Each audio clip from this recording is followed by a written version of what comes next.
Kwa nini uko single? Kwa nini niko single? Unatafuta nini kwa mwanamke ambaye unataka kuwa naye? Mama, mimi ni boyfriend. Siwezi kufanya kazi ya mume. Ulianzaje kumnunulia simu? Mimi sio baba yako. Ni swali gumu lakini ni jepesi pia.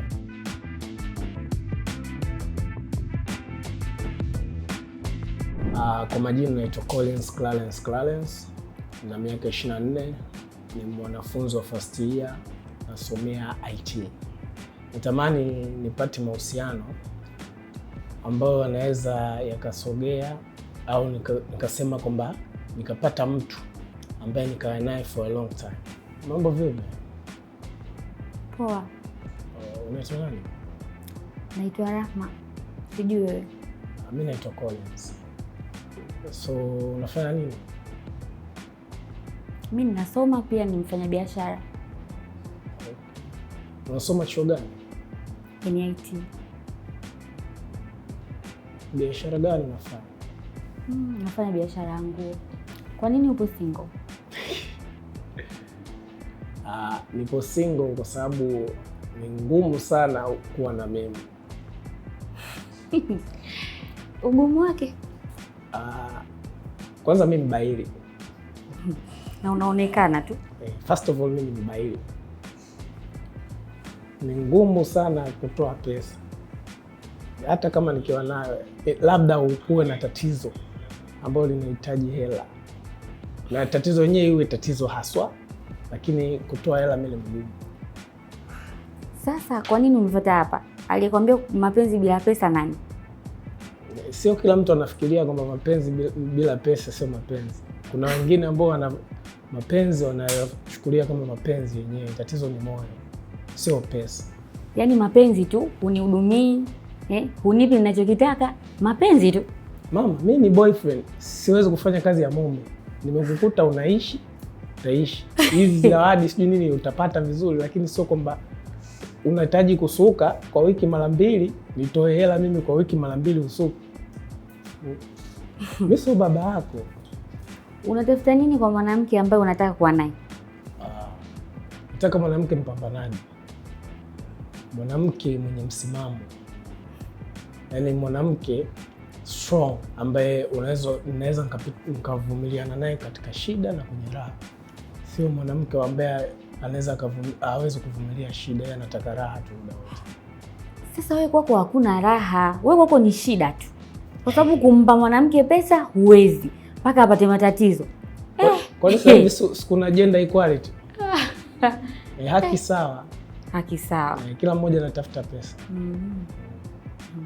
Utakalia hivyo hivyo.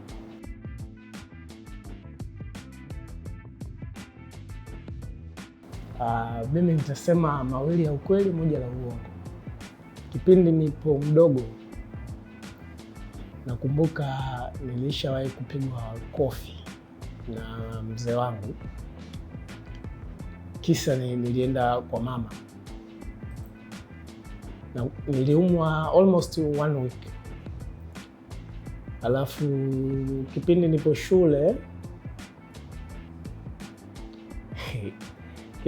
shule nakumbuka nilikuwa naiba sana madaftari mapya ofisini. Alafu kwa ex wangu nishawahi kumnunulia simu ya gharama. La uongo ni yule kumnunulia mwanamke wa ex wako simu, kwa sababu ushajisema wewe ni baili. Ulianzaje kumnunulia simu? Hilo ndo la ukweli. Hilo ndo la ukweli. Hapo ndo nilipojifunza kuwa mbaili hapo. Na hapo ndo nilipojifunza kuwa mbaili. Sababu ilikuwa nahisi mpaka sasa ni miaka 3.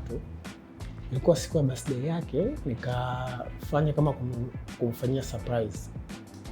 Nikamnunulia simu ya gharama ila ya ada. Kanunua simu ya gharama kumpelekea kama zawadi ya birthday. Lakini siku ya birthday hiyo kidogo nikaona mambo mengine tofauti. Kwa hiyo ikabidi sasa hapo ndo utoke katika mahusiano, na pia ndo enzi za ubaili zilipoanza. Kwa kusema, kwa kumfikiria kwa jinsi nilivyomsikia, ni mtu ambaye anaona tayari anayajua maisha, lakini life, kulifahamu maisha sio rahisi kama hivyo yeye anavyochukulia. Alafu pia nimegundua kwamba anathamini pesa kuliko kitu kinachoitwa hisia, na kutokana na hiyo kupata ile partner ambaye kwa kueleweka inakuwa ni ngumu sana. Kwa majina naitwa Elias Lee, nasomea IT pale NIT, niko third year. Watu wengi wanahisi mimi ni mtu mpole sana, alafu ni mwoga sana, lakini siko hivyo. Kwenye hatua maisha yangu natafuta mwenza ambaye najua tunaweza kujenga familia, tunaweza kusonga. Wanasema alipo mwanaume nyuma yake kuna mwanamke aliye bora. Nategemea nitapata kile ambacho nakihisi naweza nikakipata. Kwa majina naitwa Rahma Ramadhani, ninasoma chuo mwaka wa pili na ninasomea biashara. Watu wengi wanahisi mimi ni mkorofi sana kwa sababu mara nyingi huwa nipo serious, lakini sivyo. Natafuta mwenza ili tujenge maisha na pia niwe na amani ya moyo. Mambo poa. Unaitwa nani? Naitwa Rahma, sijui wewe? Naitwa Elias, au ukipenda niite Lee. Nashukuru kufahamu. Okay. Wewe unapenda kufanya nini ukiwa free? Nikiwa free napenda kwenda beach na napenda pia kuswim. Pia wewe ukiwa free unapenda kufanya nini? Mimi nikiwa free napenda kucheza game, napenda kucheza basket, lakini pia kikubwa napenda kujifunza neno la Mungu. Kwa nini uko single? Ni swali gumu lakini ni jepesi pia. Kwa nini niko single? Kwa sababu nilishaingia kwenye mahusiano na mtu, lakini nilikuwa natumia nguvu nyingi sana kumfanya abaki kwa kwangu au kumfanya yeye anipende. Kwa hiyo nikaona ni bora kukubali mwache aende. Wanasema mapenzi mazuri ni kumpenda mtu ambaye kumwacha ampende yule ambaye anampenda. Kwa hiyo nikafanya hivyo. Pole sana. Asante.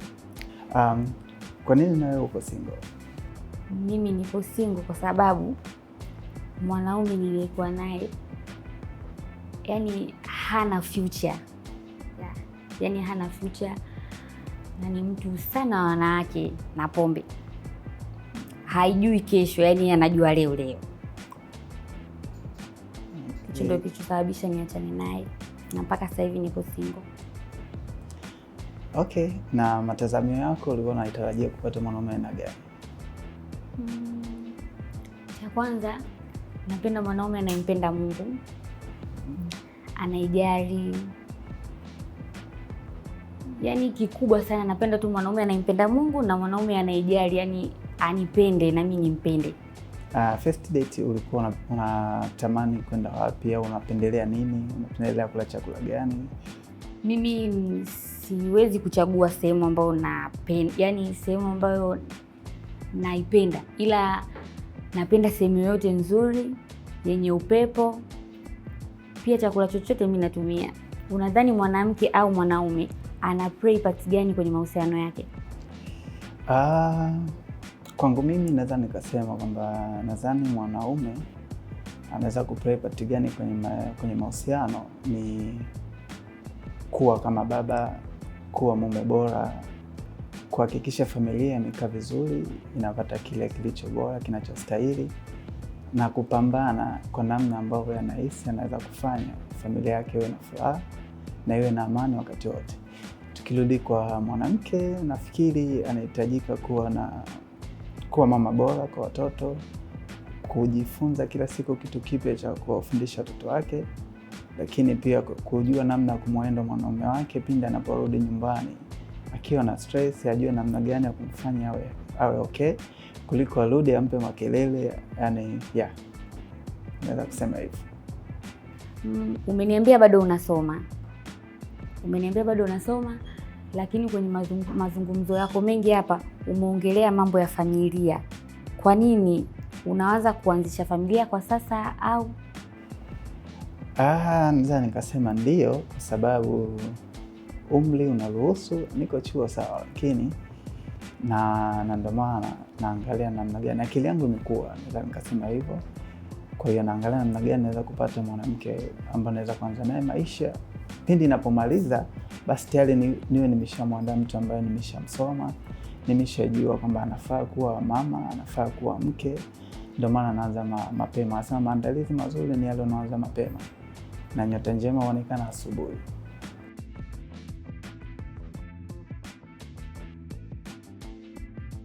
Na naomba niongee mambo mawili ya ukweli, moja litakuwa la uongo, so utajua wewe lipi ambalo ni la uongo, na mawili yatakuwa ya ukweli.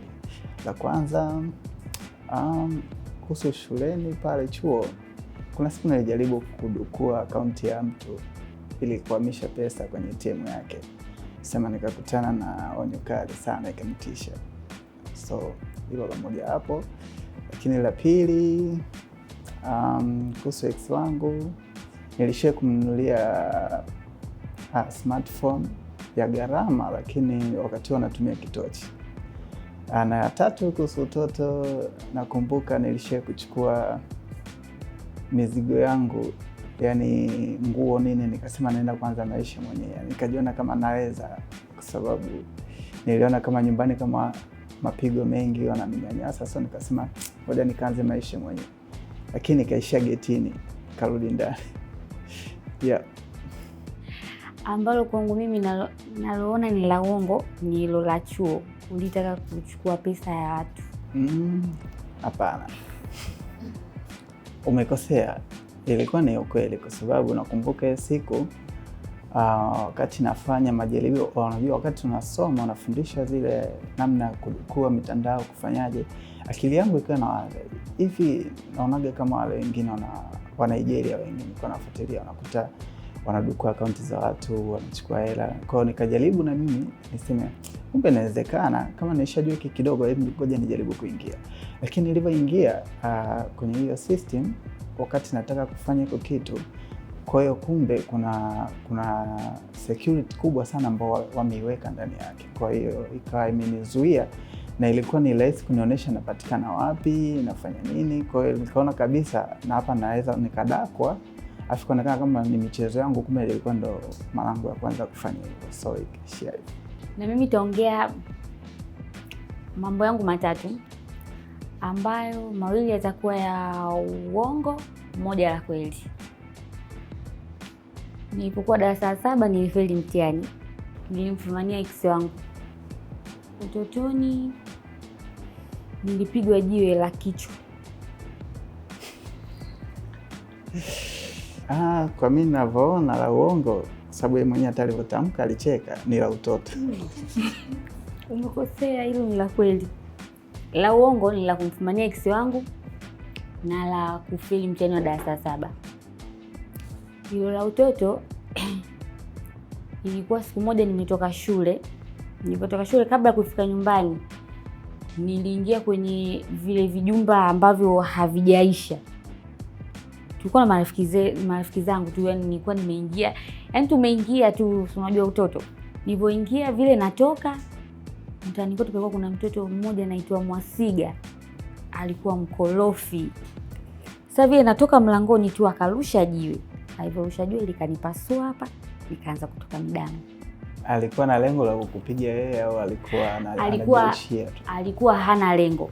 Ila yani ni vile alivyokuwa anarusha, mimi nikatoka. Kwa mimi ndo nililiwahi lile jiwe.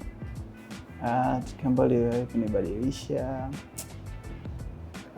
Katika kuzunguka huko, kuanza kujaribu kuwa na mahusiano ambayo yako strong. Nishakuwa na mwanamke ambaye nilihisi kama ni kila kitu, nilihisi kama ananipenda sana. Lakini kuna siku nilipigiwa simu nikaambiwa girlfriend wako yuko na mtu fulani sehemu fulani. So nikaa nahisi serious, nikaenda nikakuta kweli. Kwa nikasiamini kama kweli anaweza kufanya hivyo. Kwa hiyo ikanibadilisha kumwamini mwanamke 100%.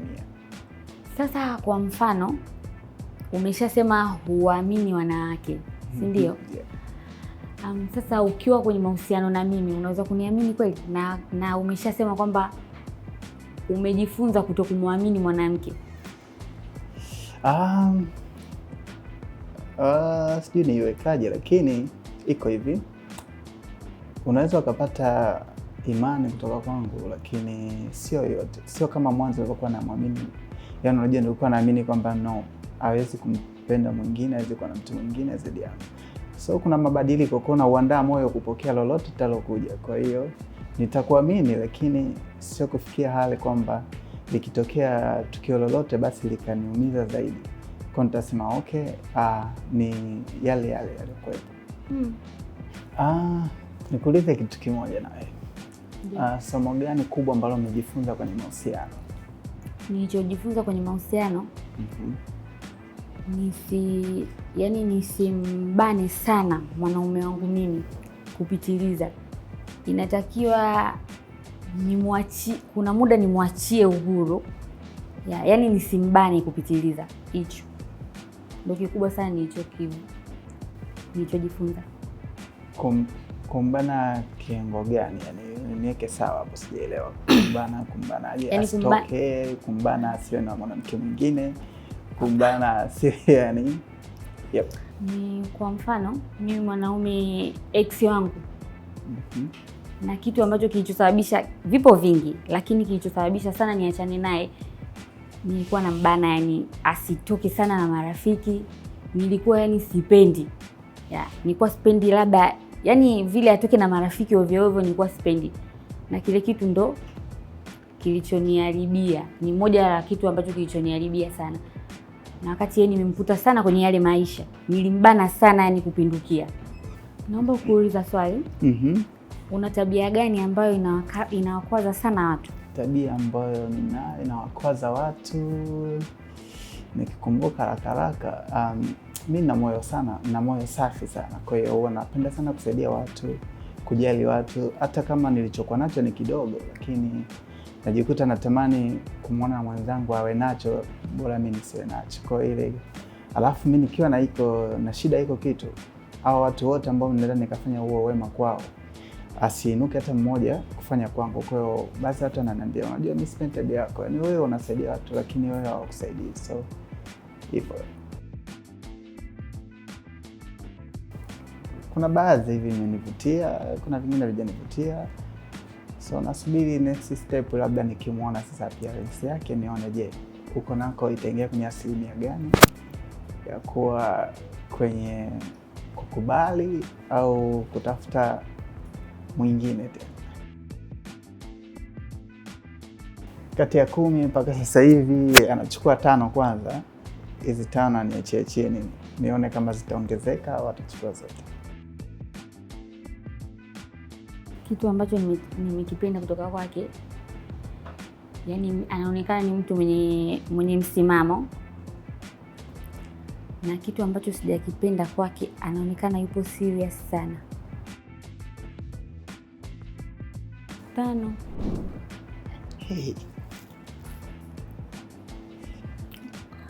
mambo. Poa. Mzima? Corin Elias. Okay. Karibu. Asante. Nimefurahi kukuona. Nimefurahi pia.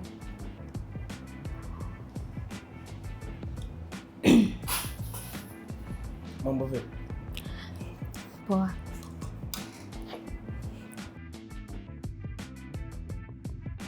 Jamani, yaani kusoma mjuu hata picha. Elias.